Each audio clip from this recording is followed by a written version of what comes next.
নিয়মিত হোমিওপ্যাথি বিষয়ক কন্টেন্ট পেতে হোমিও স্টাডির সাথে থাকুন। নিয়মিত হোমিওপ্যাথি বিষয়ক কন্টেন্ট পেতে হোমিও স্টাডির সাথে থাকুন। আউযু বিল্লাহি মিনাশ শাইতানির রাজিম। বিসমিল্লাহির রহমানির রহিম। আসসালামু আলাইকুম। সবাইকে বাংলা নববর্ষের শুভেচ্ছা জানাচ্ছি। আশা করি সবাই সুস্থ আছেন। আমরাও ভালো আছি আলহামদুলিল্লাহ।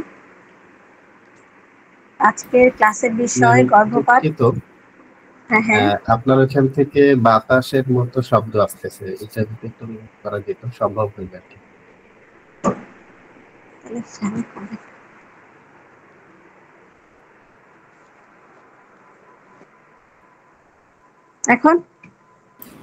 এখন অনেকটা কমে গেছে, আপনি কন্টিনিউ করেন। আচ্ছা, আজকে আমাদের ক্লাসের বিষয় হচ্ছে গর্ভপাত ও তার হোমিওপ্যাথিক সলিউশন। এটার মেডিকেল টার্ম হচ্ছে মিসক্যারিয়েজ, আর আরেকটা মানে সিনোনিমস অ্যাবর্শন। যদিও দুইটা ডিফারেন্ট টার্ম, আমার স্লাইডে দেখতে পাচ্ছেন আমি লিখে রেখেছি এখানে মিসক্যারিয়েজ অর অ্যাবর্শন, দুইটা কিন্তু ডিফারেন্ট টার্ম। কিভাবে ডিফারেন্ট টার্ম এটাও বলবো। আর আজকে ক্লাসে যা যা থাকবে বা যা নিয়ে আলোচনা করব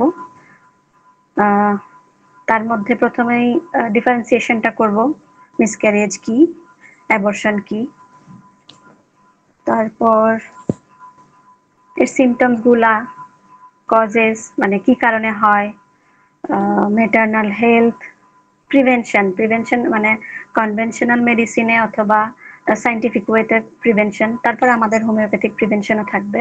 হোমিওপ্যাথিক পার্সপেক্টিভ থেকে মিসক্যারেজকে কিভাবে দেখা হয়, সাইকোডাইনামিক্স কি বলে মিসক্যারেজকে, রেপার্টরিতে কিভাবে মিসক্যারেজকে মানে শো করা হয়েছে বা ওখানে স্টোর করা হয়েছে সেটাও দেখব। তারপর ফিমেল যে অ্যাবর্শন থ্রেটেনিং হয়, টেন্ডেন্সি হয়, এগুলো দেখব। তারপর কিছু রুব্রিক্সও দেখব। রুব্রিক্স এর পরে থাকবে আমাদের হোমিওপ্যাথিক প্রিভেন্টিভস বা প্রোফাইলেক্সিস, যেটা বোঝায়। তারপর থাকবে আমাদের পাঠক স্যারের রেপার্টরি থেকে অ্যাবর্শন চ্যাপ্টার নিয়ে ছোট্ট করে একটু ইনক্লুড, আর থাকবে কিছু রেমেডি নিয়ে আলোচনা, যেগুলো অহরহ ইউজ হয় মিসক্যারিয়েজ আফটারে। তো কি কি আসতেছে প্রথমে আমাদের এখানে ডিফারেন্সিয়েশন যদি করি, there is often confusion in understanding miscarriage versus abortion, while both involve the termination of pregnancy. প্রেগন্যান্সিকে শেষ করে দেওয়া বা টার্মিনেট করা তাই হচ্ছে মিসক্যারেজ অথবা abortion. there are some key differences between the two. এই দুইটার মধ্যে মিসক্যারেজ এবং অ্যাবর্শনের মধ্যে খুবই মানে বড় ধরনের পার্থক্য। সেটা কি? the main difference between abortion and miscarriage is that abortions are induced. abortion হচ্ছে করানো হয়, ঠিক আছে? যদি এটা সিনোনিমস মিসক্যারিয়েজের, কিন্তু অ্যাবর্শন হচ্ছে করানো হয়, while miscarriages occur naturally, স্বভাবতই হয়ে যায় miscarriage. In other words, an abortion is planned termination of a pregnancy, while miscarriage is an unplanned one. abortion হচ্ছে প্ল্যান করা আর মিসক্যারেজ হচ্ছে আনপ্ল্যান্ড।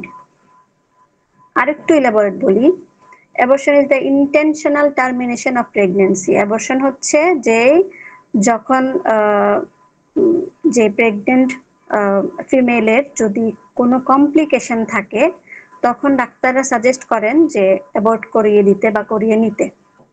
যদি তার কোনো হেলথ ইস্যু থাকে, যেমন হার্টে প্রবলেম থাকলে অথবা লাংয়ে বড় কোনো প্রবলেম থাকলে, তখন কিন্তু ডাক্তাররা বলে দেন যে এটা আপনার লাইফ রিস্ক, থ্রেটেনিং লাইফ, হ্যাঁ, তখন বলে অ্যাভয়েড করাই নিতে। তো এটারও কিছু প্রসিডিউর আছে, এগুলো আলোচনা করবো আমরা পরবর্তীতে। তো অ্যাবর্শন হচ্ছে intentional termination of pregnancy, while miscarriage is natural loss of pregnancy. Miscarriage হচ্ছে নিজে নিজে হয়ে যাচ্ছে, পেশেন্ট জানেও না যে তার মিসক্যারেজ হয়ে যাবে বা হয়ে যাচ্ছে বা হয়ে গেছে অলরেডি, এটাও অনেক সময় টের পায় না।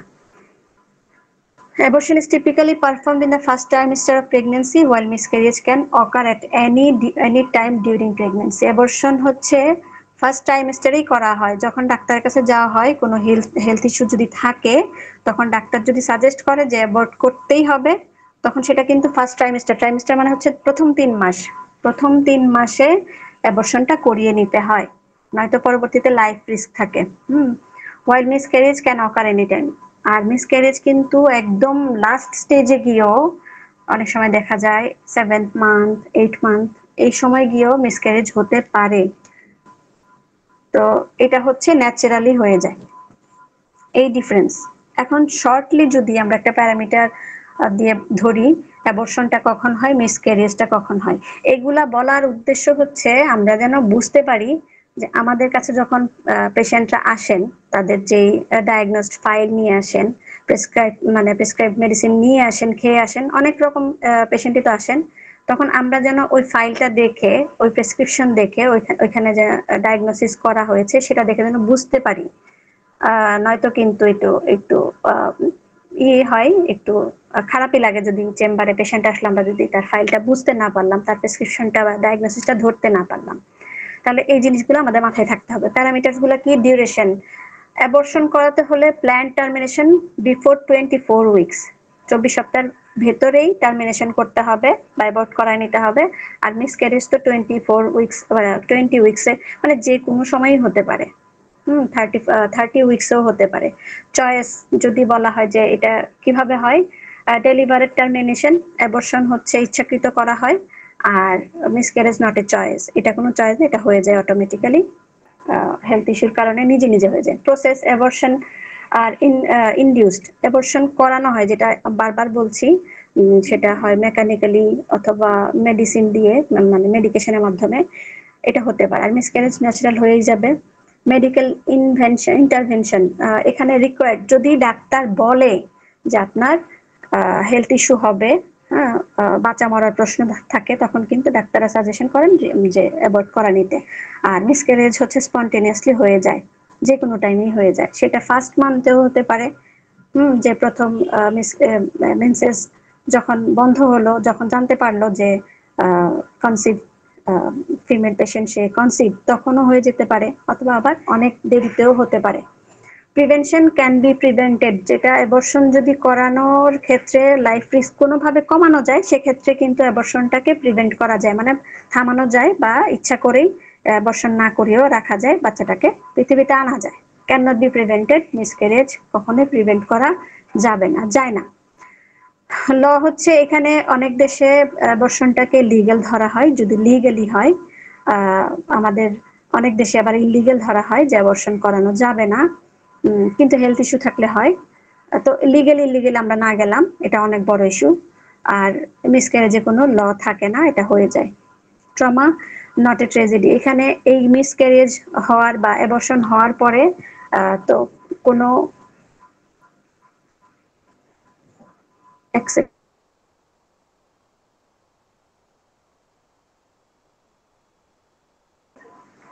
আচ্ছা, তো অ্যাবর্শন করানোর পরে পেশেন্টের মধ্যে তেমন কোনো ট্রমার হিস্ট্রি পাওয়া যায় না, কিন্তু মিসক্যারেজ হয়ে গেলে তখন কিন্তু আমরা যারা হোমিওপ্যাথ, আমাদের কাছে যখন পেশেন্ট আসে, আমরা কিন্তু ট্রমার history pi.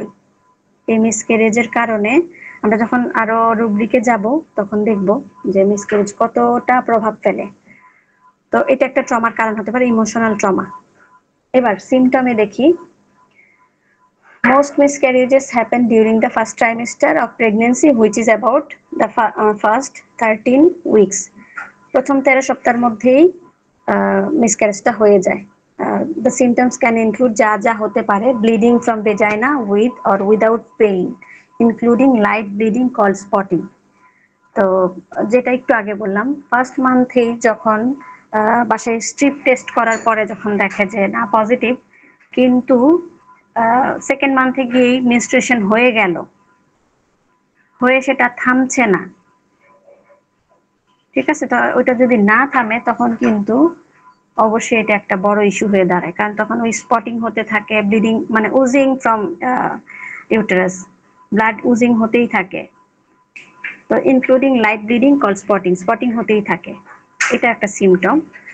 Pain or cramping in pelvic area or lower back, তো যখন মিসক্যারেজ হয় তখন কিন্তু ম্যাক্সিমাম টাইম একটা পেইন থাকে, সেটা পেইনের ক্যারেক্টার থাকে cramping in the pelvic area of or lower back, মানে পেলভিক এরিয়াতে হতে পারে অথবা পিছনে কোমরেও হতে পারে, সেক্রামে হতে পারে।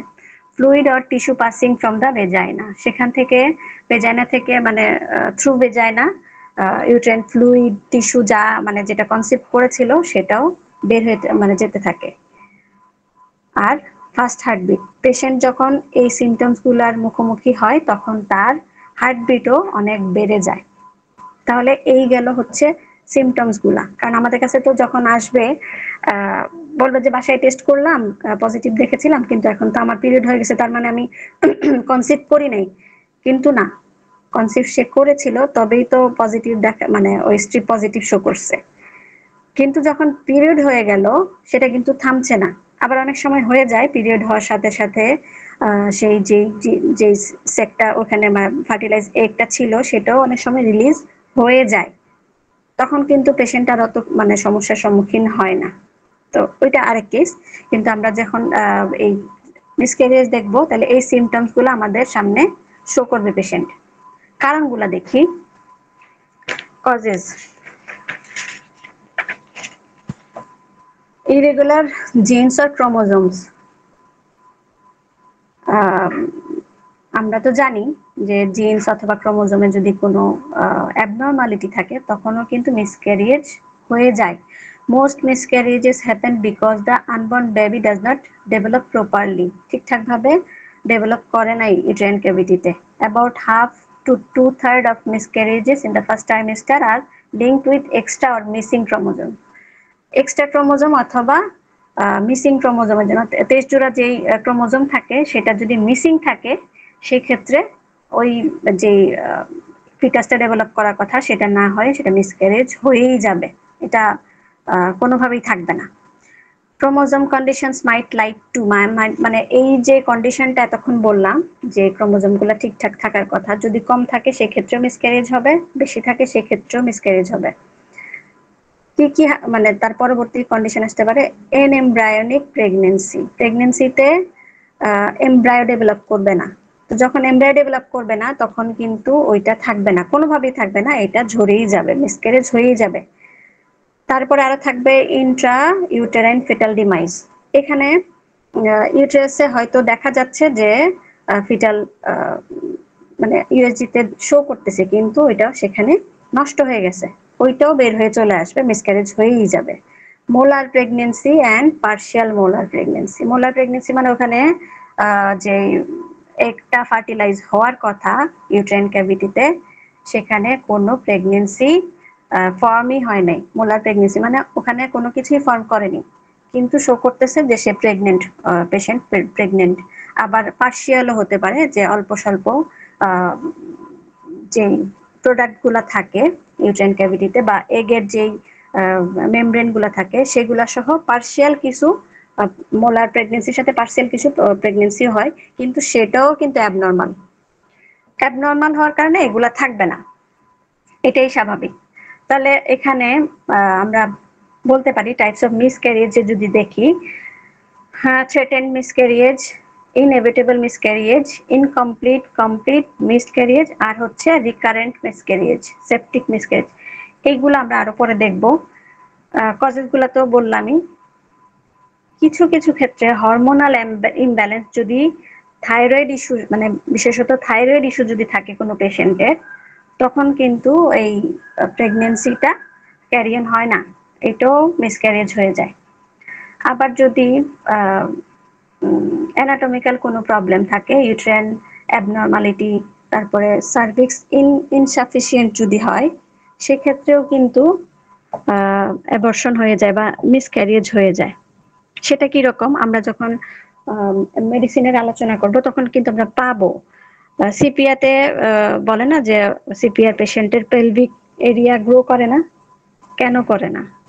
এই যে হরমোনাল ইস্যুর কারণে হয় না, যখন নাকি গ্রো করার এজ তখন প্রপারলি হরমোন সিক্রেশন হয় না, এই জন্যই কিন্তু তার এই ইনএবিলিটি থাকে। আর তাদেরও এই সিপিআর পেশেন্টদেরও মিসক্যারিয়েজ অনেক ঘন ঘন হয়, অথবা এটা তার টেন্ডেন্সি থাকেই, কারণ তার ক্যাভিটি ছোট। তারপরে আবার ইনফেকশন, অনেক রকমের ইনফেকশন হতে পারে, সেটা স্টেফাইলোকক্কাল ইনফেকশনের জন্য হতে পারে বা সেপটিক কন্ডিশনের জন্য মিসক্যারেজ হয়ে যেতে পারে। ইমিউন সিস্টেম ফ্যাক্টরস, যেমন মায়ের ইমিউন সিস্টেম যদি প্রেগনেন্সিটাকে ফরেন বডি মনে করে, তার ইমিউন সিস্টেম যদি ফরেন বডি মনে করে, তখনও কিন্তু ইমিউন সিস্টেম ওই প্রেগনেন্সিটাকে থাকতে দিবে না, এটাকে বের করে দিবে, মানে মিসক্যারিয়েজ মানে মাস্ট হবেই হবে। আরো কি কি থাকতে পারে? ব্লাড ক্লটিং ডিসঅর্ডার, যদি প্লাসেন্টা দিয়ে তো ফিটাসটা গ্রো করে, যদি ব্লাড ক্লটিং ডিসঅর্ডারস থাকে পেশেন্টের মধ্যে, তখন প্লাসেন্টার মাধ্যমে ওই ফিটাস কিন্তু ব্লাড পাবে না, মানে তার খাবারটা পাবে না, তো ডিমাইস হয়ে যাবে ন্যাচারালি, এখানেও মিসক্যারেজ। এনভায়রনমেন্টাল লাইফস্টাইল, এগুলোও কিন্তু বড় ফ্যাক্টর, যেমন স্মোকিং, অ্যালকোহল, স্ট্রেস, ট্রমা, এগুলার জন্য আমরা পরবর্তীতে যখন মেডিসিন আলোচনা করব এগুলা কত বড় বড় বড় ফ্যাক্টর তখন আমরা দেখব। তো এগুলোর জন্য মিসক্যারেজ হয়ে যায়। এবার আসি আমরা মেটারনাল হেলথ কন্ডিশন।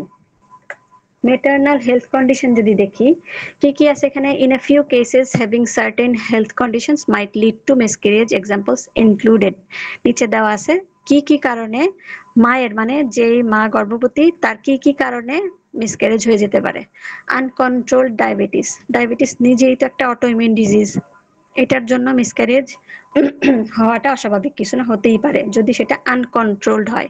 ইনফেকশনস নিয়ে একটু আগে বললাম, হরমোনাল প্রবলেমসও বললাম, বিশেষত থাইরয়েড ইস্যু থাকলে, বা হাইপোথ্যালামাস থেকে ইনসাফিসিয়েন্সি, পিটুইটারি থেকে ইনসাফিসিয়েন্সি, থাইরয়েড গ্ল্যান্ড থেকে ইনসাফিসিয়েন্সি, এস্ট্রোজেন প্রজেস্টেরনের ইনসাফিসিয়েন্সি, এগুলা যদি থাকে তখনও মিসক্যারেজ হয়ে যায়। ইউটেরাস আর সার্ভিক্স প্রবলেম যেটা বললাম আমরা সিপিআর কথা বলে, থাইরয়েড ডিজিজও বললাম।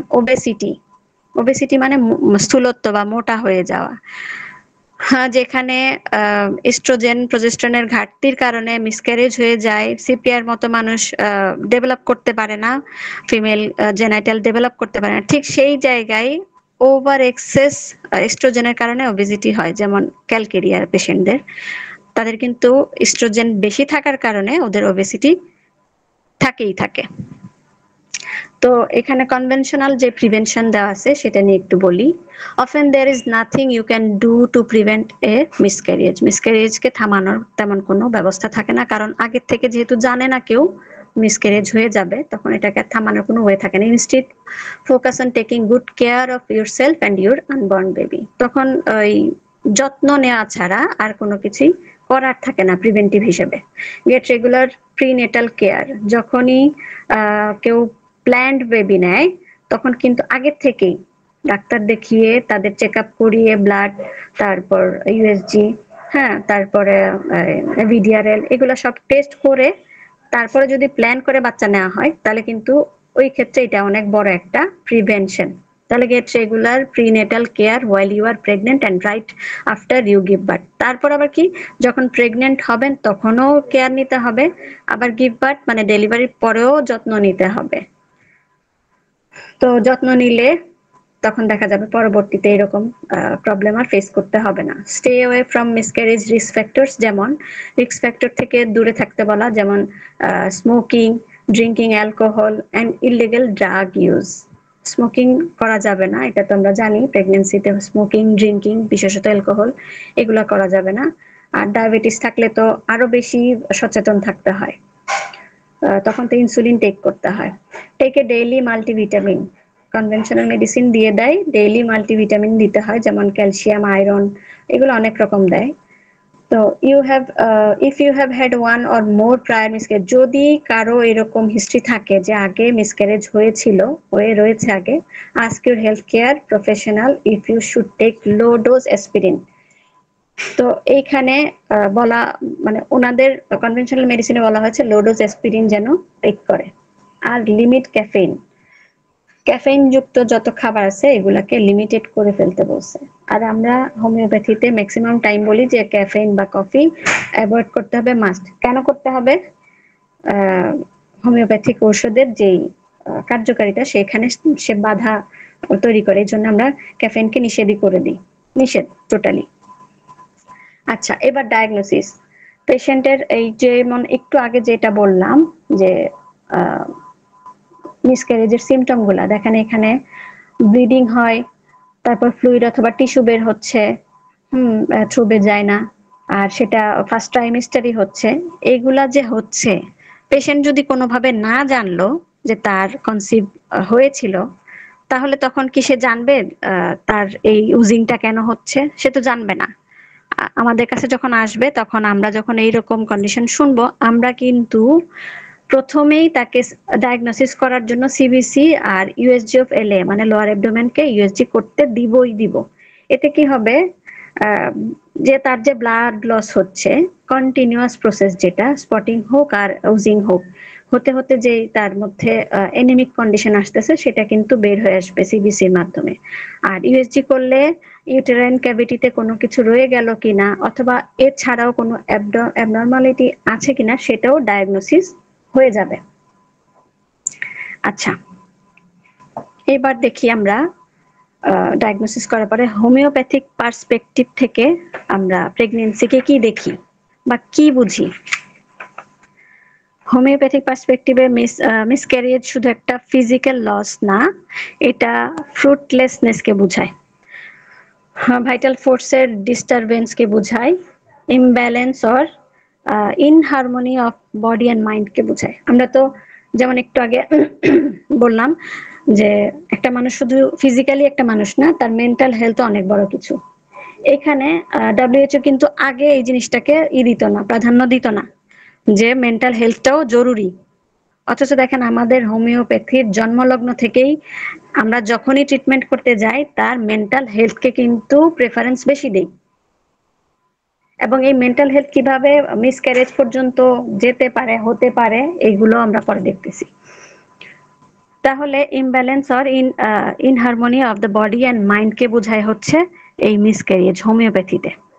যদি ভাইটাল কোনো ইস্যু না থাকে, তখন যদি মিসক্যারেজ হয় তখন আমরা বুঝতেই পারবো যে এটা তার একটা এই পেশেন্টের মেন্টাল সিক একটা কন্ডিশন, যেটা তাকে ব্যারেননেসের দিকে নিয়ে যায় বা স্টেরাইলিটির দিকে নিয়ে যায়।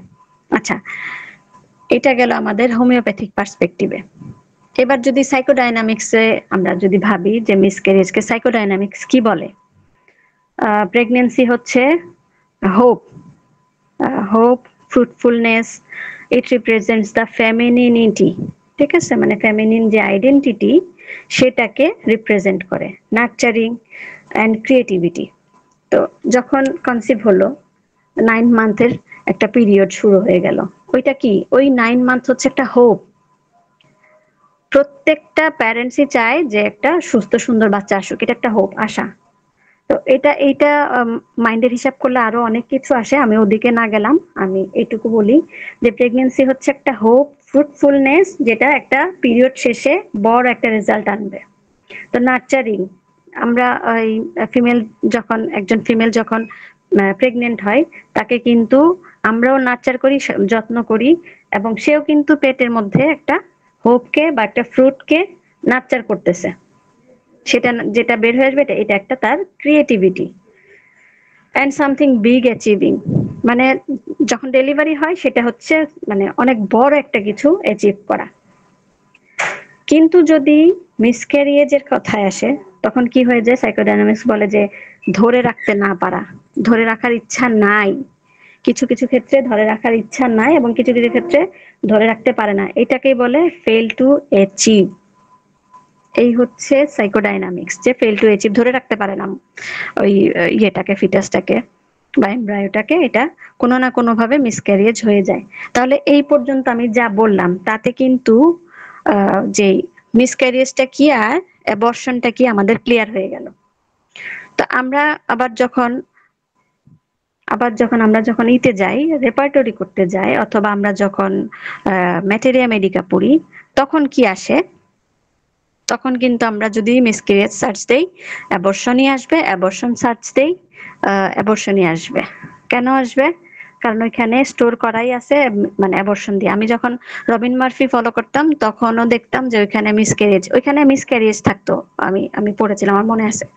কিন্তু আমি যখন কমপ্লিট দেখলাম, সিনথেসিস দেখলাম, তারপর ফাটক দেখলাম, ওইখানে কিন্তু অ্যাবর্শন, ডিরেক্টলি অ্যাবর্শন লেখা আছে, যদিও ইতে কমপ্লিট ডাইনামিক্সে মিসক্যারেজ লিখলে অ্যাবর্শন চ্যাপ্টারেই যেতে বলে।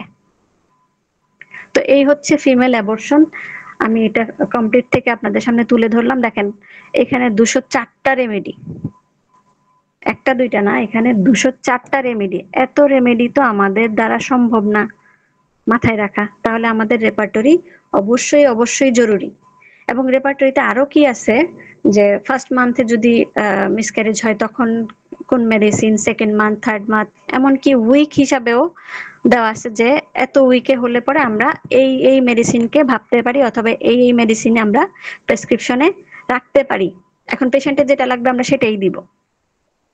আচ্ছা, অ্যাবর্শন যখন হলো বা মিসক্যারেজ যখন হলো তখন কিন্তু আমাদের কাছে কিন্তু কখনো অ্যাবর্শনের জন্য আসবে না বা আসে না, কারণ অ্যাবর্শন করানোর পরে যেই মেডিকেল যে একটা ইমার্জেন্সি থাকে, এটার জন্য অবশ্যই অবশ্যই ইমার্জেন্সি ওয়ার্ড লাগে অথবা একটা হাসপাতাল লাগে, সেটা আমাদের নাই। সো আমরা এইদিকে চিন্তাও করব না। মিসক্যারেজ যখন হয়ে যায় আমরা প্রথমে ডায়াগনোসিসের জন্যই পাঠাবো।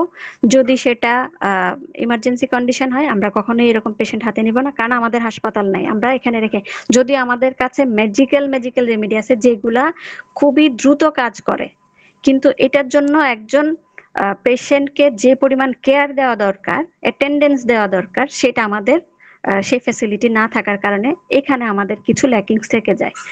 এটা খুবই কষ্টদায়ক। তবে ইনশাল্লাহ আশা করা যায় হোমিও স্টাডি যেভাবে আগাচ্ছে পরবর্তীতে হয়েও যেতে পারে হাসপাতাল, ইনশাল্লাহ। আচ্ছা, এইটা গেল একটা। তো এত এত রেমেডি তো আমাদের দ্বারা মুখস্থ রাখা বা মনে রাখা, জেনে রাখা সম্ভব না। তাহলে আমরা এখানে অবশ্যই রেপার্টরি হেল্প নিব। 204টা রেমেডি, একদম সুপার গ্রেড থেকে ধরে একদম ক্লিনিক্যাল যে থার্ড গ্রেড পর্যন্ত এখানে রেমেডি শো করতেছে। আচ্ছা, এবার দেখেন ফিমেল অ্যাবর্শন থ্রেটেনিং। আচ্ছা, এই ফিমেল অ্যাবর্শন যে হয়ে যায় বা মিসক্যারিয়েজ যে হয়ে যায়, এটার আগে আমি একটু মেন্সেসের যে মেনস্ট্রুয়াল যে পিরিয়ড বা মেনস্ট্রুয়াল যে সাইকেল, এটা নিয়ে 1 মিনিট কথা বলি। হ্যাঁ, স্বভাবতই 28 ডেজ এর সাইকেল। আমার আগের ক্লাসে মেন্সেস নিয়ে, মেনোরে নিয়ে, তারপর অন্যান্য ইস্যু যেমন থাইরয়েড ইস্যু নিয়ে, এগুলা অনেকগুলা ক্লাসে আছে। যদি আপনারা মনে করেন জরুরি জানা, অবশ্যই হোমিও স্টাডির যে ইউটিউব চ্যানেল আছে ওখানে দেখে নিতে পারেন, শুনে নিতে পারেন, ওখানে ডিটেলস আছে। আজকে আমি অল্প করে বলবো। তো সাইকেলটা জানা জরুরি, কখন কনসিভ হচ্ছে, হচ্ছে না, কেন হচ্ছে। যেমন আমরা একটু আগে মোলার প্রেগনেন্সি দেখলাম, এটা কেন হলো, কিভাবে হলো, কখন হলো, এগুলো আমরা এই মেনস্ট্রুয়াল সাইকেলটা যদি বুঝি একটু তাহলে বুঝতে পারবো। আচ্ছা, স্বভাবতই 28 ডেজ এর সাইকেল, কারো কারো 30ও হতে পারে, 35 পর্যন্ত হতে পারে। আর এমেনোরিয়া হলে তো আর কোনো সাইকেলের হিসাব থাকে না, এটা তার একটা অসুস্থতা। তো 28 ডেজ এর সাইকেলের মধ্যে মেনস্ট্রুয়াল ফেজ একটা, প্রলিফারেটিভ ফেজ একটা, ওভুলেটরি ফেজ একটা, আর একটা সিক্রেটরি। তো মেনস্ট্রুয়াল ফেজ বলতে যখন মেনস্ট্রুয়েশন শুরু হলো, যদি 1 তারিখ শুরু হয় তাহলে কিন্তু মেনস্ট্রুয়াল ফেজ সেই 1 তারিখ থেকেই ধরা হয়। তারপরে দ্বিতীয় স্টেজে আসে প্রলিফারেটিভ, যখন নাকি যে প্রিমর্ডিয়াল যে ইটা থাকে, ফলিকলটা থাকে ফিমেল ওভারিতে, প্রিমর্ডিয়াল যে ফলিকল থাকে ওটা থেকে যখন গ্রাফিয়ান ফলিকলে ট্রান্সফার হয়, হ্যাঁ, তখন ইস্ট্রোজেন, ম্যাক্সিমাম ইস্ট্রোজেনই বেশি সিক্রেট হয়। তো হয়ে গ্রাফিয়ান ফলিকল হলো। গ্রাফিয়ান ফলিকল থেকে আবার যখন বিশেষত হ্যাঁ ইস্ট্রোজেন, প্রজেস্টেরন বেশি বেশি রিলিজ হয়ে লুটিনাইজিং হরমোন রিলিজ হয়, তখন চলে যায় ওভুলেশনের দিকে। ওভুলেশন মানে সেই গ্রাফিয়ান ফলিকল থেকে একটা রিলিজ হয়ে চলে আসলো ফ্যালোপিয়ান টিউবের মধ্যে। এটা কিন্তু এগ বের হলো, মানে হচ্ছে ওভুলেশনটা হয়ে গেল। ওভুলেশন হওয়ার পরে ওই ওভুলেশনের পরে আরো ওইখান থেকে, ওই ওভাম থেকে কি কি আসতেছে, ওই যে গ্রাফিয়ান ফলিকল থেকে তখন হয় হচ্ছে আপনার কর্পাস লুটিয়াম, ওইখানে আবার কি রিলিজ হয়, প্রোজেস্টেরন। এইগুলা বলার উদ্দেশ্য হচ্ছে যে কোথায় প্রবলেমটা হয়েছে আমরা কিন্তু ক্লিনিক্যালিও প্রেসক্রিপশন করতে পারবো, কারণ আমাদের কাছে এখন যে স্যার কোর্স গুলো আছে এগুলা খুবই হেল্পফুল এইসব ক্ষেত্রে। তো যখন এই ওভুলেশন হলো, তারপরে সিক্রেটরি ফেজ শুরু হয়ে গেল। ওভুলেশন যখন হয়, যদি কারো 28 ডেজ এর সাইকেল হয়, তখন ওভুলেশন ম্যাক্সিমাম টাইম 14 মানে 14তম দিনেই কিন্তু ওভুলেশনটা হয়। ওই দিনেই দেখা যায় আবার ওই যে ওভামটা রিলিজ হলো ওইটার কিন্তু লাইফ স্প্যান 24 আওয়ার্স, কোথাও কোথাও আবার 2 ডেজ বলা হয়, 48 আওয়ার্সও বলা হয়, কিন্তু সবকিছুরই তো একটা কোয়ালিটি থাকে। এখানে যদি 24 আওয়ার্স দিয়ে যদি হিসাব করা হয় তাহলে হয়তো যেটা কনসিভ হলো সেই কনসিভ মানে যে ফার্টিলাইজড এগ হলো সেটা কিন্তু ভালো একটা রেজাল্ট দিবে, হ্যাঁ সামথিং বিগ একটা রেজাল্ট দিবে। কিন্তু ওইখানে যদি প্রবলেম হয়ে যায়, কোনো অ্যাবনর্মালিটিস হয়ে যায়, এই ইস্ট্রোজেন প্রজেস্টেরন এলএইচ এফএসএইচ এর মধ্যে যদি কোনো ঝামেলা হয়ে যায়, তখনই কিন্তু মোলার, তারপরে হচ্ছে পার্শিয়াল মোলার, এই তারপরে এনএমব্রায়োনিক যে কন্ডিশন গুলা হয় এগুলা হয়, তখনও এখানে মিসক্যারেজ হয়ে যাচ্ছে, তাই না? তারপরে আরো কি কি আসতেছে, হ্যাঁ এই এই জিনিসগুলা। আর ইস্ট্রোজেন প্রজেস্টেরন যে এগ থেকে রিলিজ হচ্ছে, এগুলা কি করে? এগুলা করে হচ্ছে ফিমেলের যেই সেকেন্ডারি সেক্স ডেভেলপমেন্ট, সেই ডেভেলপমেন্টে হেল্প করে যদি আনডেভেলপ থাকে বা ছোট বয়সে। আর যদি ডেভেলপ থাকে, ইস্ট্রোজেন প্রজেস্টেরন এগুলা গিয়ে সেই যে ডেভেলপ যে জেনাইটালস এগুলাকে মেনটেইন করে। তাহলে এইগুলা কত জরুরি। আচ্ছা, এবার অ্যাবর্শন থ্রেটেনিং এ যাই। আমরা জেনে নিলাম যে কোন সাইকেলে কোন দিনে কিভাবে কিভাবে কনসিভ হয়, আর না হলে কেন মিসক্যারেজটা হয়ে যাচ্ছে। এবার ফিমেল অ্যাবর্শন থ্রেটেনিং, এখানে দেখেন কতগুলা মেডিসিন। আমি যে ইস্যুগুলা মাত্রই বললাম, এছাড়াও আরো মানসিক যত মানে কারণ থাকে, এগুলো আমরা যখন মেডিসিন আলোচনা করব তখন পাবো। আচ্ছা, এটা গেল থ্রেটেনিং এর পরে অ্যাবর্শন টেন্ডেন্সি টু। কোন কোন পেশেন্টদের মধ্যে এই টেন্ডেন্সিটা বেশি? টেন্ডেন্সি বলতে আগে কিন্তু মিসক্যারেজ হয়ে রয়েছে, আমরা পেশেন্টের হিস্ট্রি যখন নেই তখন এই জিনিসটা আমরা পাবো যে ওই পেশেন্টের, ফিমেল পেশেন্টের এই টেন্ডেন্সি আছে। কিভাবে? কারণ তার হয়তো বা একবার মিনিমাম একবার তার মিসক্যারেজ হয়ে রয়েছে, মানে অ্যাবর্শন যেটা আমরা ইতে পাই, রেপার্টরিতে পাই। তো এইখানে বড় বড় মেডিসিনের মধ্যে ক্যালকেরিয়া, যেখানে ইস্ট্রোজেনের ইস্যু থাকবেই, তারপর ফেরাম, আর ফলিকুলিনাম। ফলিকুলিনাম তো হচ্ছে সার্কোট। ক্যালিকার্ব, ক্যালিকার্বেরও একটা সিমটম পরে আছে, রুব্রিক আছে, আমরা দেখব। লাইকোপোডিয়াম, লাইকোপোডিয়ামে তো আমরা পাই এরকম যে আনডেভেলপ জেনাইটালস, ফিমেলদের মধ্যে বা মেলদের মধ্যে আনডেভেলপ জেনাইটালস। এটা কেন হয়? এইসব কারণেই হয়।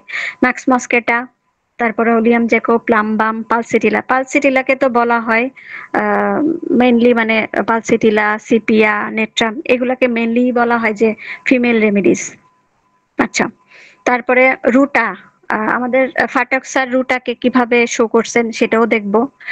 ফিমেল অ্যাবর্শন ফেইন্টনেস, যদি আমরা পেশেন্টের মধ্যে এই জিনিসটা পাই টেন্ডেন্সির মধ্যে যে সে বেহুশ হয়ে যায়, কিছু হয় না হয় সে বেহুশ হয়ে যায়, সেক্ষেত্রে আর্সেনিক, নাক্সমস্কেটা বেশ বড় মেডিসিন। আচ্ছা, এবার আসি ফিমেল অ্যাটনি ইউটেরাস, ইনার্শিয়া ইউটেরাই। এইখানে দেখেন মেডিসিন গুলা আমি যদি একটু কালার করে দিতে পারলে ভালো হতো, তাহলে সুন্দর হতো। আচ্ছা, ফিমেল অ্যাটনি ইউটেরাস, ইউটেরাসের যে অ্যাটনি থাকে মানে টোন থাকে, টনিসিটি থাকে, সেটা যদি না হয় তখন এইটা আমরা কিভাবে জানবো টনিসিটি নাই যে, বা অ্যাটনি ইউটেরাস যা আছে, এটা কিভাবে জানবো? এটাও কিন্তু যখন প্রি প্ল্যান্ড মানে বেবি নিতে চায়, তখন যখন ডাক্তার দেখাতে আসে, আমাদের কাছে আসে, আমরা কিন্তু কিছু টেস্ট করাই, যেটা আমি আগে বললাম। তখন ইউএসজি করে, তারপর তার যে একটা প্রোফাইল করা হয়, এই হরমোনাল প্রোফাইল যে করা হয়, বিশেষত এএমএইচ, তারপরে এলএইচ এফএসএইচ, এগুলা যখন দেখা হয়, তার মধ্যে কোথায় কমতি আছে, তার জেনিটালসে কোথায় কমতি আছে, এগুলা বের হয়ে চলে আসে। তাহলে ক্লিনিক্যালি প্রেসক্রিপশন আমরা করতে পারবো। সাথে আমরা যখন আমাদের হোমিওপ্যাথির যেই সাইকোলজিক্যাল দিকটাকে প্রিডমিনেন্স দেওয়া হয়েছে, এটাও যদি আমরা প্লাস করি তাহলে সোনাই সোহাগা হয়ে যায়। এখানে কি কি আছে? আর্নিকা, নেট্রামফস আর পালসিটিলা হচ্ছে অনেক বড় বড় মেডিসিন। আচ্ছা, এবার রুব্রিকে যাই। আমি প্রথমে বলেছিলাম যে কিছু রুব্রিক দেখবো, তারপর ফাটক স্যারের আমরা একটু অ্যাবর্শনটাও শুনবো। Female abortion labour like first month with severe pains বা এবার নাম অপুলাস। এখানে বললো যে প্রথম মান্থেই যদি কারো অ্যাবর্শন হয়ে যায় এবং সেই পেইনটা যদি ডেলিভারি লাইক হয়, মানে সিভিয়ার পেইন হয়, ডেলিভারিতে তো অনেক পেইন হয়, তো ওই রকম পেইন যদি হয় তখন বাইবার নাম হচ্ছে বড় মেডিসিন। আমাদের কাছে যখন পেশেন্ট আসবে যে এরকম পজিটিভ স্ট্রিপ শো করলো, কিন্তু এখন তো এইরকম সিভিয়ার পেইন, আমরা কিন্তু সেই পেশেন্টকে, সেই ফিমেল পেশেন্টকে বাইবার নাম দিয়ে রিলিজ দিতে পারবো, এমনকি তার যে মিসড অ্যাবর্শন হয়েছে ওইটাও ক্লিয়ার হয়ে যাবে। এত বড় রেমেডি বাইবার নাম। এবং এটা দেখেন ফার্স্ট গ্রেডে আছে একদম একটাই মেডিসিন, তখন কিন্তু আমরা যখন রুব্রিকের এগেইনস্টে একটা মেডিসিন দেখি আর যদি সেটা হয় বড় কোনো ইয়ের স্যারেদের, তখন এটা একদম ধরে নেওয়া যায় যে মাস্ট ভাইবার নামাবো। আচ্ছা, ফিমেল অ্যাবর্শন পেইনফুল হলে, একটু তো আগে বললাম সিভিয়ার পেইন, তো সিভিয়ার থেকে যদি একটু কম পেইন হয় তখনও এই এখানে শো করা আছে দেখেন এপিস থেকে ভাইবার নাম পর্যন্ত মেডিসিন গুলা শো করতেছে।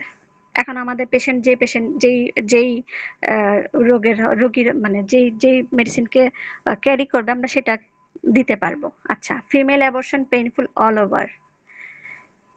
তো অ্যাবর্শন হলে কি হয়, যেমন আমাদের যে একজন ধাত্রী আছেন পরিচিত, উনি বলেন যে এইরকম আর কি, যে পাকাটার থেকে কাঁচাটার পেইন বেশি।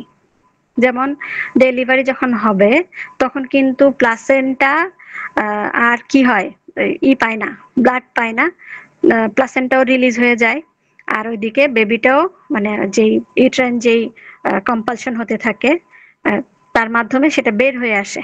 এটার কিন্তু এক রকমের পেইন, কিন্তু যখন নাকি এটা অ্যাবর্শন অথবা মিসক্যারিয়েজ হয় তখন দেখা যায় এই পেইনটা তার চেয়েও বেশি, অনেক বেশি, মানে চরম। এজন্য ওই মহিলা হয়তো এরকম বলছেন যে পাকাটা থেকে কাঁচাটার পেইন বেশি। তো এই পেইনটা যদি আবার অল ওভার হয়, পুরো বডিতে হয়, সেক্ষেত্রে ব্রায়োনিয়া একটাই মেডিসিন। কত আমরা যদি রেপার্টরি করতে জানি, তাহলে আমাদের পেশেন্ট যদি এরকম সিমটমস শো করে তখন দেখা যাবে যে আমরা ব্রায়োনিয়াকে প্রেসক্রিপশন করতে পারি। তার চেয়েও বড় মজার বিষয় হচ্ছে এখানে যে ব্রায়োনিয়া আসছে, আমরা যে পেশেন্ট সামনে দেখছি এই সিমটম দিচ্ছে, দেখা যাবে তাকে যখন আমরা বসিয়ে যদি হিস্ট্রি নেই, দেখা যাবে তার ক্যারেক্টারিস্টিক পুরাই ব্রায়োনিয়া। এভাবেই কিন্তু মূলত হয়ে যায় যে কনস্টিটিউশনাল মেডিসিন গুলা, এভাবেই একটা মেডিসিন কিভাবে আসে এইভাবেই আসে। আচ্ছা, এই গেল আমাদের ব্রায়োনিয়া। আচ্ছা, female abortion tendency to weakness of uterus from, ইউটেরাসের উইকনেসের জন্য, মানে যে একটু আগে আমরা যে বললাম না যে ইউএসজি করলে আমরা জানতে পারি যে তার ইয়েতে ইউটেরাসে কোনো প্রবলেম আছে কিনা। তো ইউটেরাসের উপরে একটা কিন্তু ক্লাস আমার আছে যেটার মধ্যে আমরা দেখলাম যে ইউটেরাসের ডিফর্মিটি কত রকমের হতে পারে, সেপ্টেড হতে পারে, ইউনিকর্নুয়েট হতে পারে, হ্যাঁ, তারপরে একদম নাইও হতে পারে, এরকমও হয়। তো ছোট্ট যদি ইউটেরাস যদি ছোট্ট হয়, তার মধ্যে যদি কনসিভ করে, ওইটা তো বড় হবে না, এমব্রায়োটা ধীরে ধীরে বড় হবে, গ্রো করে একটা বেবি হবে। তো এইটা ধরে রাখার মানে অ্যাকোমোডেট করার যদি ক্যাপাসিটি না থাকে, তখনও এইরকম মিসক্যারেজের হিস্ট্রি আমরা পাবো।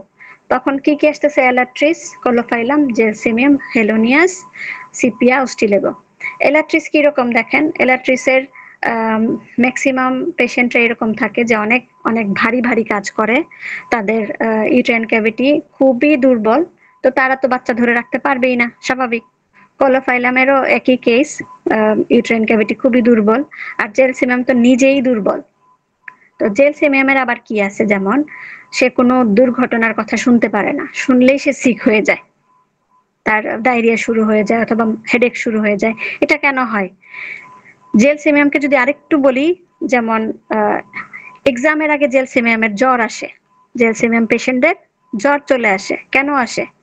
এই যে তার ওভার থিঙ্কিং, পরীক্ষা দিব এই চিন্তা করতে করতে তার মধ্যে একটা হরমোনাল ইমব্যালেন্স চলে আসে। তো এইভাবে যখন তার মধ্যে এরকম কোনো টেন্ডেন্সি আমরা পাবো, ইউটেরাইন উইকনেস সাথে যদি এই জিনিসগুলো পাই, তখনও আমরা তাকে হেল্প করতে পারবো। আর পিরিয়ডের কথা যে একটু আগে বললাম, জেলসিমিয়ামের ক্ষেত্রে পিরিয়ডের ক্ষেত্রেও একটু হেল্পফুল বলে দেই মাঝখানে।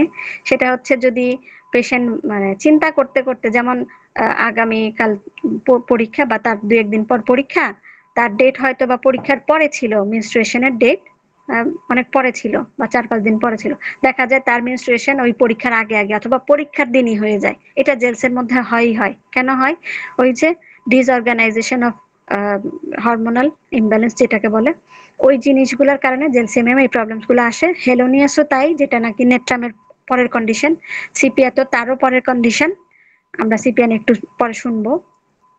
তারপরে আসতেছে উস্টিলেগের মধ্যেও এরকম ইউটেরাইন উইকনেস আর সাথে থাকে কি উজিং ফ্রম ইউটেরাইন, এটা তার মধ্যে থাকে। এটা ফার্স্ট মান্থ হোক সেকেন্ড মান্থ হোক এরকম তার মধ্যে উজিংটা থাকেই। মনে হয় যে এক পিরিয়ড থেকে আরেক পিরিয়ড পর্যন্ত ডেট পর্যন্ত তার উজিং আর বন্ধ হয় না। এই হচ্ছে উস্টিলেগের বিশেষ কথা। Female abortion tendency to frequent and easy, আমরা যেমন প্রথম যে রুব্রিকটা দেখলাম যে প্রথম মান্থেই হয়ে যায়, সেটা কি এখানে বলতেছে যে ফ্রিকুয়েন্ট এন্ড ইজি। ইজি বলেই তো প্রথম মান্থেই হয়ে যাচ্ছে, মানে 2-1 মাসও ধরে রাখার ক্যাপাসিটি তার মধ্যে নাই। তাহলে ভাইবার নাম আমরা পেশেন্টকে যদি দিতে পারি তাহলে তার এই ফ্রিকোয়েন্সি কমে যাবে অথবা বন্ধ হয়ে যাবে, টেন্ডেন্সি যে ফ্রিকোয়েন্সির যে টেন্ডেন্সিটা এটা বন্ধ হয়ে যাবে আশা রাখা যায়। এবার আসি ফিমেল রিটেইন প্লাসেন্টা নিয়ে। রিটেইন প্লাসেন্টা কি?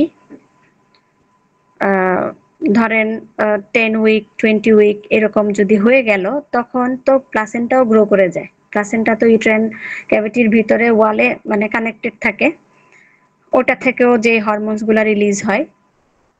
তো যখন অ্যাবর্শন হয়ে যাচ্ছে অথবা মিসক্যারেজ হয়ে যাচ্ছে কিন্তু প্লাসেন্টাটা ওখান থেকে খুলে আসলো না, যেটা ন্যাচারালি খুলে আসার কথা ডেলিভারির সময়, যদি মিসক্যারেজ হয় তখন কিন্তু সেটা ওখান থেকে ওয়াল থেকে খুলে আসে না, ওখানে রয়ে যায়। তখনও ওই পেশেন্টের মধ্যে কি হয়, এই যে কন্টিনিউয়াস ব্লিডিং হতেই থাকে। একটা সময় দেখা যায় যে ওইখানে প্লাসেন্টাটা পচে গেছে, মানে সেপটিক কন্ডিশনও চলে আসে, এরকমও হয়ে যায়। যদিও এটা কিন্তু অনেক একটা ইমার্জেন্সি অবস্থা। এইসব ক্ষেত্রে অবশ্যই পেশেন্টকে হসপিটালাইজ করতে হবে। আমরা যখন ইউএসজি তে পাবো যে রিটেইন প্লাসেন্টা, আমরা আমাদের মেডিসিন দিব, সাথে তাকে অবশ্যই বলতে হবে হসপিটালাইজড হওয়ার জন্য। কারণ এটা অনেক বড় মানে একটা ইমার্জেন্সি কন্ডিশন। এই ক্ষেত্রে আমরা যদি বলি যে না হোমিওপ্যাথি সব পারে, হোমিওপ্যাথি দিয়ে সব সম্ভব, না, অত বড় বোকামির কোনো মানে হয় না। এটা বলারও কারণ আছে, যেমন আমি যখন প্রথম প্র্যাকটিস শুরু করি তখন মনে হতো কি যে হোমিওপ্যাথি বাবা এত বড় মানে একটা হোমিওপ্যাথি এত বড় একটা জিনিস যেটা দিয়ে সবকিছুই সম্ভবত সব রোগই সম্ভবত সারানো যায়। এই একটা টেন্ডেন্সি, যেহেতু আমার প্রথম দিকে এমন হয়েছে, আমারও মনে হয় যে বাকিদেরও সম্ভবত এরকম টেন্ডেন্সি কাজ করার কথা। হোমিওপ্যাথি সম্ভবত সব রোগ সারায় দেয়, এরকম একটা মানে মিসকনসেপশন চলে আসে প্রথম দিকে। কিন্তু আস্তে আস্তে যখন আমরা গভীরে যাই, আরো বুঝি, আরো অনেক জানি, তখন দেখা যায় সব প্যাথেরই একটা না একটা থাকবেই, হ্যাঁ, লিমিটেশন থাকবেই। তো এখানে আমি আরেকটা প্যাথিকে অবশ্যই কখনো ছোট করে দেখবো না অথবা বলবো না এটা তাদের দ্বারা হবে না। হ্যাঁ, সে তার জায়গায় স্পেশাল, আমি আমার জায়গায় স্পেশাল, তো তারটাও রাইট আমারটাও রাইট। সেই ক্ষেত্রে এই যে এখন যদি আমরা রিটেইন প্লাসেন্টা নিয়ে আমরা ওষুধ দিলাম, ক্যান্থারিসের মতো বড় ওষুধ রিটেইন প্লাসেন্টাকে বের করে দিতে পারে, সিকেলির মতো বড় ওষুধ এই প্লাসেন্টাকে বের করে দিতে পারে, পালসিটিলের মতো সিপিআর মতো ওষুধ এগুলা মানে বের করে দিতে পারে, এটা একদম অহরহ আমরা প্রমাণ পাই। তারপর আমরা এই রিস্ক নিব না, কখনোই নিব না। আমরা পেশেন্টকে হসপিটালাইজড করবই করব, কারণ এর পরবর্তীতেও অনেক রকমের জটিলতা চলে আসে যেটা ফেস করা আরো টাফ হয়ে যাবে। আচ্ছা, রিটেইন প্লাসেন্টা হলো, যদি আমরা ওষুধ দিয়ে বের করে দিতে পারলাম, না হয়তো এটা কিন্তু সেপটিক কন্ডিশন হয়ে যাবে, পেশেন্টের মৃত্যু পর্যন্ত হয়ে যেতে পারে। এবার আসি female dead foetus to expel retained. বাচ্চা পেটে ছিল, তো সেটা মিসক্যারেজ বা মারা গেল ভিতরে, স্টিলবর্ন যে পরবর্তীতে হয়, তো এইটা অনেক পেশেন্ট আছে টের পায় না। কিরকম যে বাচ্চা যে নড়াচড়া করতেছে না বা ফিটাসের কোনো মুভমেন্ট নাই, এই জিনিসটা অনেক পেশেন্ট বুঝতে পারে না। এটাও কিন্তু একটা মেন্টাল হেলথ কন্ডিশন, যেটা impaired health condition, mental health কন্ডিশনটা ইম্পেয়ার্ড। কেন বুঝতে পারবে না? বাচ্চা পেটের মধ্যে নড়াচড়া করবে, ফিটাসটা নড়াচড়া করবে এবং সেটা সে ফিল করার কথা। তো ফিল না করতে পারার কারণে বাচ্চাটা যদি অক্সিজেনের অভাবে, ব্লাডের অভাবে বা কোনো কারণে, কোনো ট্রমার কারণে যদি ভিতরে ডেড হয়, মানে মারা যায়, তখন তো এটা ওই পেশেন্ট কিন্তু ফিল না করতে পারার কারণে এটা বের হচ্ছে না, এক্সপেল হচ্ছে না, রিটেইন থেকে যায়, তখনও সেপটিক কন্ডিশন চলে আসে পরবর্তীতে। আমরা যদি এরকম পাই যে বাচ্চা মারা গেছে, তখন আমাদের কাছে ডায়াগনোসড হয়ে আসছে যে ওইটা রিটেন্ড ভিতরে রয়ে গেল, এক্সপেল করা সম্ভব হয়নি, তখন আমরা এরিস্টোলোচিয়া ক্লিমেটিস, ক্যান্থারিস, ক্রোটেলাস হরিডাস, ম্যান্ড্রাগোরা, পালসিটিলা, পাইরোজেন, এই যে সেপসিস কন্ডিশন যে বললাম, সেপটিক কন্ডিশন হয়ে গেলে পাইরোজেনের মতো ওষুধ, রুটা, স্যাভাইনা, সিকেলি, এই ওষুধগুলা দিয়ে আমরা কিন্তু সেই রিটেনশনটাকে এক্সপেল করে নিয়ে আসতে পারি। এখানেও হসপিটালাইজের পরামর্শ আমরা অবশ্যই দিব পেশেন্টকে।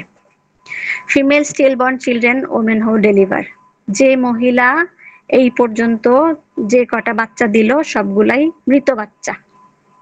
স্টিলবর্ন মানে বাচ্চা ডেলিভারি হয়েছে কিন্তু সেটা হচ্ছে মৃত, সেই ক্ষেত্রে সিমিসিফিউগা দ্য বেস্ট মেডিসিন। এটা আমরা ক্লার্কেও পাবো, ফাটকেও পাবো। আচ্ছা, সিমিসিফিউগা বড় মেডিসিন স্টিল বার্থের, একটাই মেডিসিন। আচ্ছা, ফিমেল অ্যাবর্শন 7th মান্থ। আচ্ছা, 7th মান্থ, তারপরে 1st মান্থ, আমি তো একটু আগেও বললাম, আমরা যখন রেপার্টরি দেখব তখন এই জিনিসগুলা ম্যাক্সিমাম পাবো যে কোন কোন মান্থে হলে পরে কয়টা মেডিসিন থাকে।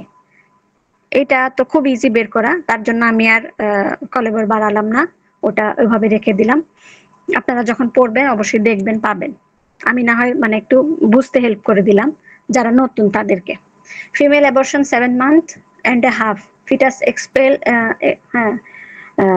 এক্সপালসড ডেড, যদি অর্ধেকটা হয়ে মানে 7th মান্থে, মান্থ কিন্তু একদম ইন্ডিকেটেড করা যে 7 মান্থে, এবং সেটা যদি ফিটাসটা যদি এক্সপেলড হয়েছে তাও আবার অর্ধেক হয়েছে, বাকিটা রয়ে গেছে, তখন রুটা এখানে হেল্প করবে বাকিটা বের করে দিতে, ওই পেশেন্টকে মুক্তি দিতে, ওই পেশেন্টকে বাঁচাতে রুটা হেল্প করবে।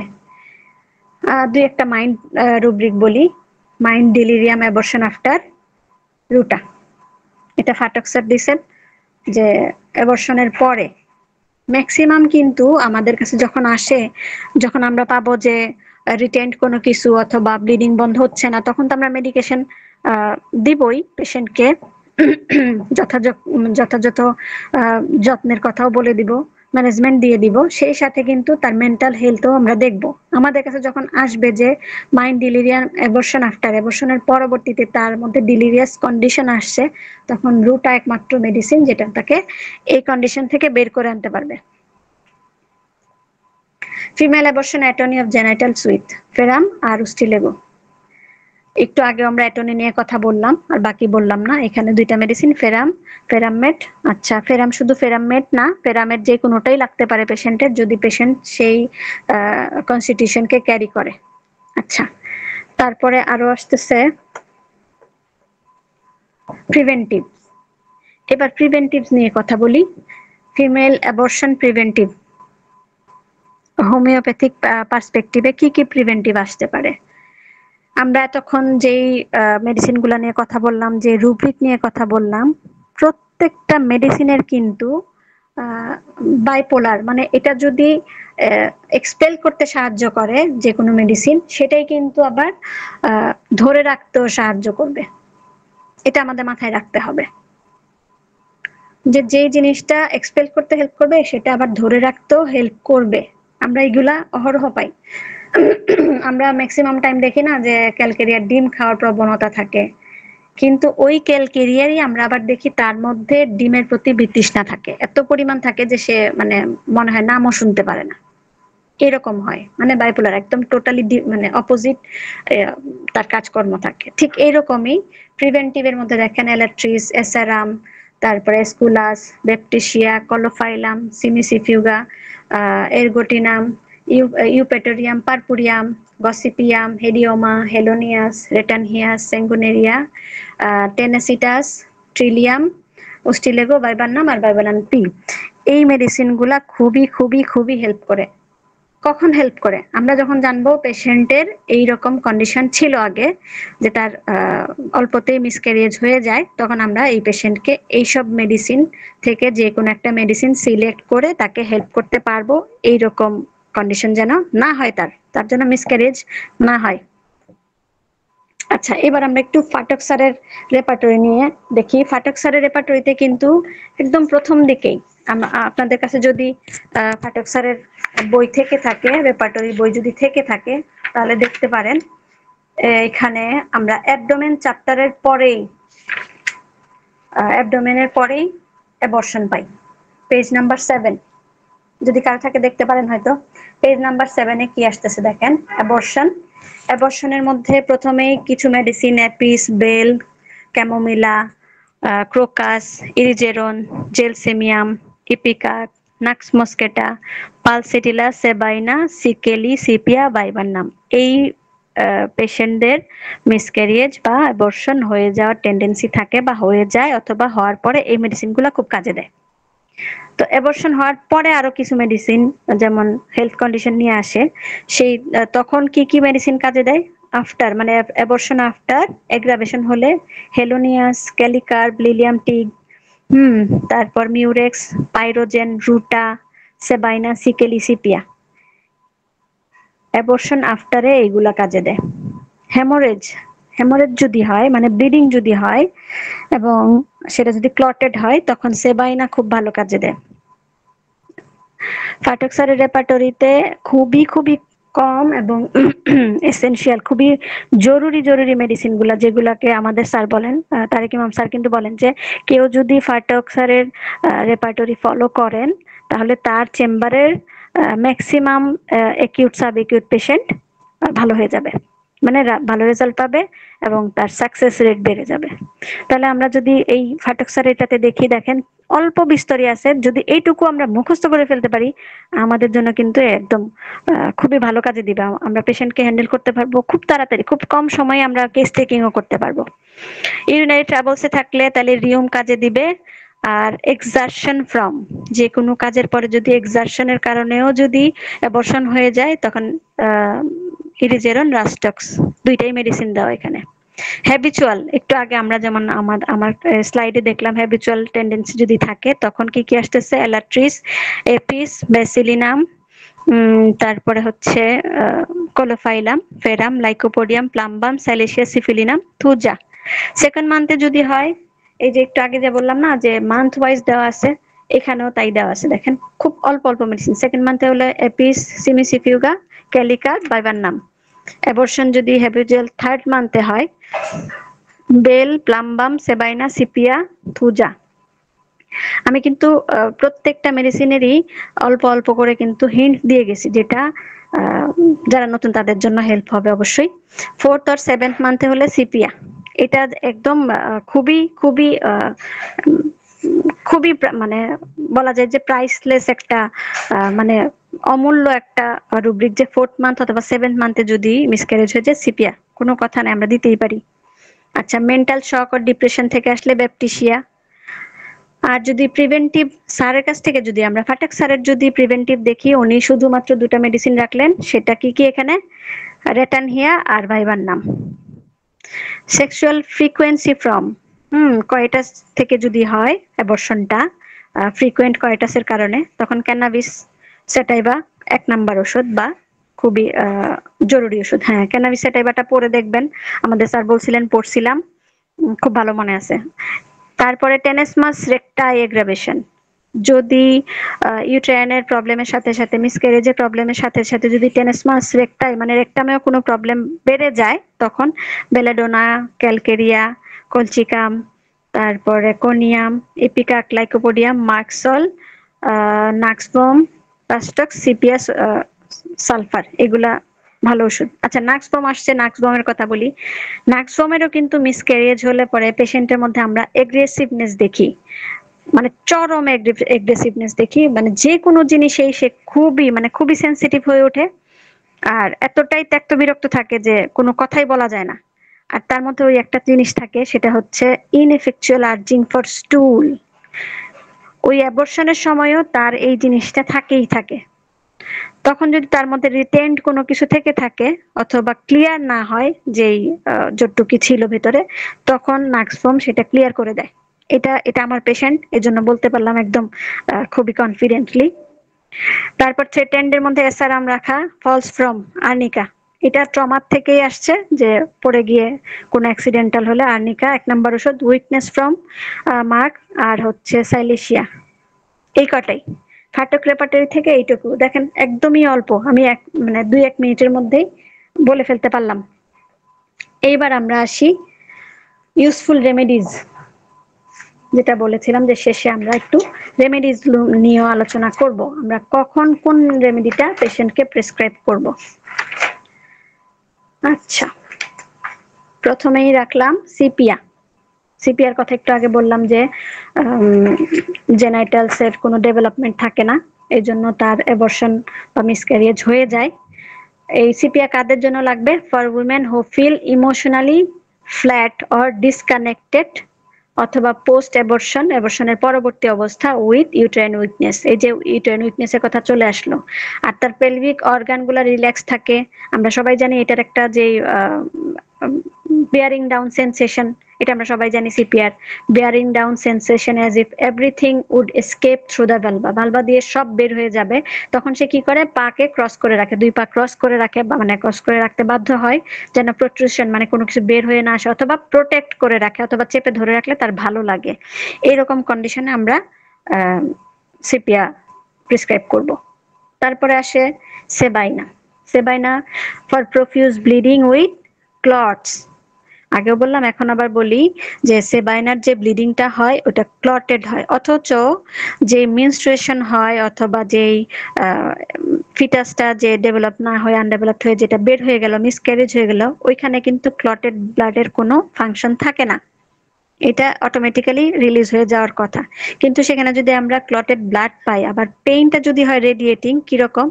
সেক্রাম থেকে পিউবিস পর্যন্ত, আর যেটা থাইয়ের দিকে আগায় যায়, সেই রকম পেইন যদি পেশেন্ট নিয়ে আসে এবং তার যদি মিসক্যারিয়েজের কোনো রিটেনশন থেকে থাকে বা ব্লিডিং বন্ধ না হয়ে থেকে থাকে, তখন আমরা সেবাইনা প্রেসক্রিপশন করতেই পারি। তারপরে আসি সিকেলিকর। সিকেলিকরের মধ্যে সিকেলিকরের ক্যারেক্টার আমরা জানি কি রকম, সে অন্যের উপরে কিভাবে করে, প্রেসার ক্রিয়েট করে, মানে কিভাবে একটা জিনিসকে বের করে দেওয়া যায়, জানে সিকেলির কাজই এটা যে এক্সপেল করে দেওয়া। তো সিকেলির পেশেন্ট যদি হয়, তার মধ্যে কি থাকবে? Thin dark continuous bleeding, specially in weak and cold women. সিকেলির মধ্যে কিন্তু মহিলাটা কোল্ড থাকে, কিন্তু তার ভিতরে খুব বার্নিং থাকে, খুবই বার্নিং থাকে। এটা সিকেলির একটা ক্যারেক্টারিস্টিক। সে কোল্ড ধরলে বোঝা যাবে সে অনেক ঠান্ডা, দুর্বল, কিন্তু তার ভিতরে বার্নিং থাকে অনেক। এইরকম সিচুয়েশনে সিকেলিকোর আমরা প্রেসক্রিপশন করতে পারলাম। কোলোফাইলাম খুবই কমন এবং known remedy for a history of repeated miscarriage, কারণ তার ইউটেরাইন ক্যাভিটি খুবই দুর্বল, তার এই জন্য রিপিটেড মিসক্যারিয়েজ হয়, স্পেশালি ইন আর্লি মান্থস, প্রথম দিকেই হয়। Habitual abortion from uterine debility, ওই যে ধরে রাখার যে ক্ষমতা থাকে না, সেই ক্ষেত্রেই কোলোফাইলাম খুব ভালো কাজ দেয়। আর ওই কোলোফাইলামের মধ্যে একটা নিডল লাইক পেইন থাকে, মানে আর পেইনটা কি ফ্লাই করে এক জায়গা থেকে আরেক জায়গায়, একবার এখানে তো একবার ওখানে। আমরা এরকম মনে করতে পারি যে এটা পালসিটিলা, না, পালসিটিলা হচ্ছে জায়গা চেঞ্জ করে, ওয়ান্ডারিং, আর এটা হচ্ছে ফ্লাই করে, ঠাস ঠাস করে এখান থেকে ওখানে যায়, এরকম। আর্নিকা, যদি কোনো ট্রমার হিস্ট্রি থাকে, ট্রমার পরে যদি অ্যাবর্শন হয়ে গিয়ে থাকে, মিসক্যারেজ হয়ে থাকে, তখন arnica the first medicine after physical trauma or shock, specially in cases of complete abortion or heavy bleeding. মানে অ্যাবর্শন কমপ্লিট হয়ে গেছে কিন্তু ব্লিডিং খুব হেভি হচ্ছে, কি কারণ? কি ওই যে পোস্ট অপারেটিভ রিকভারির জন্য এই আর্নিকা দেওয়া হয়। আর তার মধ্যে এটার কারণটা হচ্ছে তার শক, ইমোশনাল ট্রমা, অথবা সরি ইমোশনাল না, শক, অথবা তার যে আঘাতের হিস্ট্রি থাকে, এই কারণে তার মধ্যে আর্নিকার সিচুয়েশন ক্রিয়েট হয়। আমরা তাকে এই হেভি ব্লিডিং এর জন্য আর্নিকা প্রেসক্রিপশন করতে পারবো। আর্নিকা তো আমরা একদম মুড়ি মুরকি মতো ইউজ করি ব্যথা পেলে পরেই, ছোট হোক বড় হোক। তো এইসব ক্ষেত্রেও আমরা আর্নিকাকে কিন্তু ভাববো। Cimicifuga for emotional distress, fear and uterine spasm. Cimicifuga নিয়ে আমি কিন্তু আগেও বলছি। সিমিসিফিগার মধ্যে আমরা হিস্ট্রি পাবো, টনসিলাইটিসের হিস্ট্রি পাবো, বিশেষত স্ট্রেপ্টোকক্কাল ইনফেকশন যেটাকে বলে, এই হিস্ট্রি পাবো। তারপরে তার মধ্যে পাবো আরো কি, রিউমাটয়েড আর্থ্রাইটিস পাবো, রিউমেটিক যেই প্রবলেমস গুলা, নার্ভাসনেস, এইরকম জিনিসগুলো আমরা পাবোই পাবো। তখন সিমিসিফিউগার মধ্যেও কিন্তু হ্যাবিচুয়াল অ্যাবর্শন আছে। সিমিসিফিউগার দিয়ে আমরা ওই হ্যাবিচুয়াল অ্যাবর্শনটাকেও পোস্টপোন করে দিতে পারবো, মানে বন্ধ করে দিতে পারবো। রোগী বা ওই ফিমেল পেশেন্ট অবশ্যই হেলদি একটা ডেলিভারি পর্যন্ত যেতে পারবে, এরকম আমরা সিচুয়েশন অবশ্যই মানে নিয়ে আসতে পারি। আচ্ছা, বেলিস মূলত ডিপ পেলভিক ট্রমা থেকে হয়।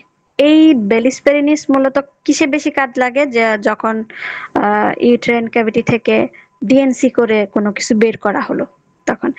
এটার একটা কেস বলি।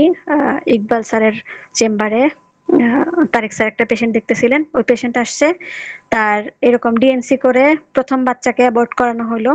তারপর থেকে তার মেন্সেস হচ্ছে না, কিন্তু যদি কনভেনশনাল মেডিসিন খায় তখন দেখা যায় মান্থলি সাইকেলটা ঠিক থাকে, মানে জোর করে হরমোনাল থেরাপি দিয়ে যেটা করানো হয় সেটা থাকে, কিন্তু ওষুধ বন্ধ, তার পিরিয়ডও বন্ধ, মেনস্ট্রুয়েশনের কোনো সাইকেল থাকে না। তো স্যারের কাছে যখন আসছে, স্যার তো প্রথমে বলতেছে যে ওনাকে ক্যান্সার থেকে আগে বাঁচাই। তাহলে ওই যে ডিএনসি করলো, এটা তার কি পরিমাণ ক্ষতি করছে, যে তার ইউটেরাইন ক্যাভিটির যেই ফার্স্ট লেয়ারটা থাকে এন্ডোমেট্রিয়ামের, এই লেয়ারটা পর্যন্ত অবশ্যই তুলে নিয়ে আসছে, যার জন্য ওইখানে প্রলিফারেশন হয় না, তাই না? তো এইরকম কন্ডিশনও হয়ে যায়। বেলিসপেরিনিস ওই কন্ডিশনেও রোগীকে সারাতে সাহায্য করে। ইগনেশিয়া, তারপরে ইগনেশিয়া নিয়ে বললে, না ইগনেশিয়ার আগে স্টেফিসেগ্রিয়া নিয়ে বললে for emotional suppression, grief or anger following miscarriage. ইগনেশিয়ার মধ্যে একটা জিনিস থাকবে, অপমান বোধ, এবং সেটা সে বলতে পারে না, সাপ্রেসড হয়ে যায়। ওই বোধটা সাপ্রেসড করতে করতে যদি এরকম হয় অনেক সময় যে ফার্স্ট ট্রাইমিস্টারে তার মধ্যে এরকম কোনো গ্রিফ আসছে যেটা অ্যাঙ্গার পর্যন্ত চলে যায়, তখন তার মিসক্যারেজ হয়ে যায়, কারণ সে খুবই সেনসিটিভ হয়ে যায় ওই সময়। সেনসিটিভ মানে এভরি স্পেকট্রামেই সে সেনসিটিভ হয়ে যায়। ওই কারণে তার মধ্যে গ্রিফ অ্যাঙ্গার যাই আসুক, মিসক্যারেজ হয়ে যায়, তখন আমরা স্টেফিসেগ্রিয়াকে ভাবতে পারি। তারপরে আসে ইগনেশিয়ার মধ্যে সাডেন গ্রিফ। ইগনেশিয়া তো খুবই নোন কমন মেডিসিন, আমরা জানি, অত কিছু বলার কিছু নাই। Sudden grief, weeping, sighing, feeling lump in the throat, এগুলো থাকেই। চেঞ্জেবল মুড, তারপরে ইন্ট্রোস্পেক্টিভ মানে অন্তর্মুখী থাকে। Silently brooding, sighing and sobbing মানে হচ্ছে শব্দ করে কান্না করা। নেট্রামের মধ্যে থাকে যে সে চুপচাপ কান্না করতেছে, কারো সামনে না, কিন্তু ইগনেশিয়ার মধ্যে আমরা পাই যে সে হাউমাউ করে কান্না করে, যেটা নাকি পাশের বাড়ি থেকেও শোনা যায়। ইগনেশিয়ার এটা অনেক বড় একটা সিমটম যে সে হাউমাউ করে কান্না করে। তো এই সব ক্ষেত্রেও যদি সাডেন লসের পরে তার মধ্যে এই জিনিসগুলো ডেভেলপ করে যায়, মানে ডিসপোজিশন গুলা চলে আসে, আমরা ইগনেশিয়া দিলে তার এই ডিসপোজিশন থেকে সে বের হয়ে আসবে, সে মানে সুস্থ হয়ে যাবে ইনশাল্লাহ। হ্যাঁ, তারপরে আসতেছে পালসেটিলা, জেন্টাল সাপোর্ট। পালসেটিলা নিয়ে আমি কিছু বলবো না, কারণ পালসেটিলা সবাই চিনেন। Gentle support for hormonally balance, specially in weepy affectionate women. পালসেটিলাকে তো ধরাই হয় যে হরমোনাল ইমব্যালেন্সের মেডিসিন, যেটা দিলে ব্যালেন্স হয়ে আসে, বিশেষত এমেনোরিয়াটাকে কন্ট্রোল করতে পারে খুবই তাড়াতাড়ি। ক্যালেন্ডুলা শুধু আঘাতের জন্যই আমরা দেখবো না যে ক্যালেন্ডুলা এক্সটার্নাল ইউজের জন্য ইউজ করি, এরকম না। ক্যালেন্ডুলা মহিলাদের বিশেষত এইসব কন্ডিশনে, যে মিসক্যারেজের কন্ডিশন, তারপরে সেপটিক কন্ডিশন, এগুলা ক্ষেত্রেও ক্যালেন্ডুলা অনেক বড় একটা মেডিসিন। কিরকম, যে ফর মানে ওন্ড হিলিং এন্ড প্রিভেন্ট, এটা কিন্তু প্রিভেন্টিভও।